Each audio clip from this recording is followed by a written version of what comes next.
या दिवसात सरिताच्या घरी आनंदाचे वातावरण आहे. सरिताच्या घरी एक नवीन पाहुणा जो आला आहे.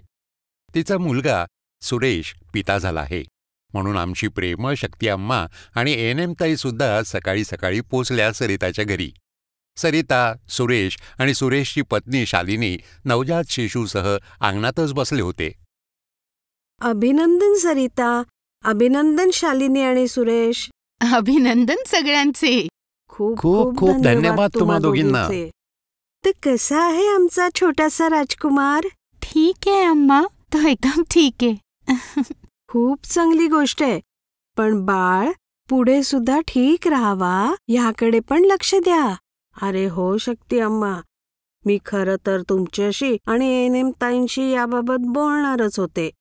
जरा सांगा ना, बाळाची काळजी कशी घेतली जावी? हे बघा, नवजात शिशूच्या देखभालीबाबत बोलायचे तर यात अनेक पैलू आहेत. यात सगळ्यात आधी येते ती आहे स्वच्छता. नवजात शिशूच्या स्वच्छतेकडे खूप लक्ष देणे आवश्यक आहे. शिशूला रोज आंघोळ घालणे आणि स्वच्छ कपडे घालणे, शौच किंवा लघवी केल्यानंतर लगेच स्वच्छ करणे, हे सगळे खूप आवश्यक आहे. या गोष्टींची काळजी तर मी घेतच आहे. खूप चांगली गोष्ट आहे.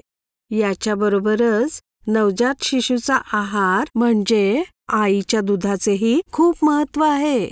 नवजात शिशूला फक्त आईचे दूधच पाजले पाहिजे. आईच्या दुधातून त्याला सगळी पोषक तत्व मिळतात आणि त्याबरोबरच रोगांशी लढण्याची ताकद सुद्धा मिळते. आईच्या दुधामुळेच त्याच्या शरीर आणि बुद्धीच्या विकासासाठी आवश्यक पोषक तत्व त्याला मिळतील. या वयात इतर कोणतेही खाद्य नाही दिले पाहिजे.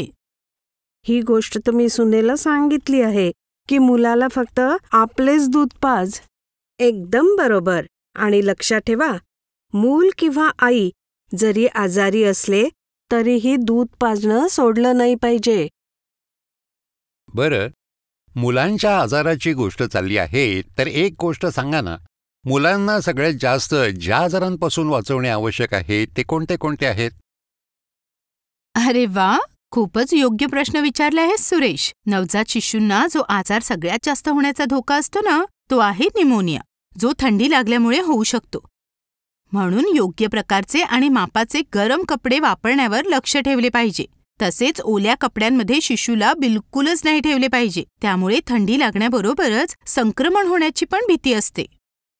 आणि सुरेश, मुलाला आणि त्याच्या आईला नियमितपणे आरोग्य केंद्रात घेऊन जा त्यांच्या परीक्षणासाठी. आणि कोणताही आजार झाल्यावर डॉक्टरांना लगेच दाखवायला विसरू नका.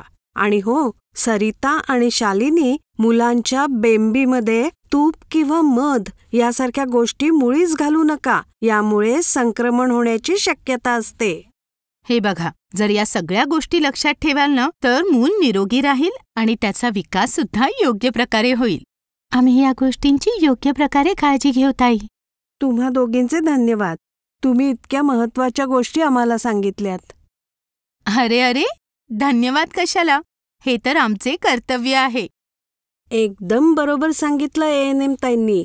हे आमचे कर्तव्य आहे आणि आम्हाला यामुळे आनंद मिळतो. बस तुम्ही सर्वजण निरोगी राहा, यातच आम्हाला आनंद आहे.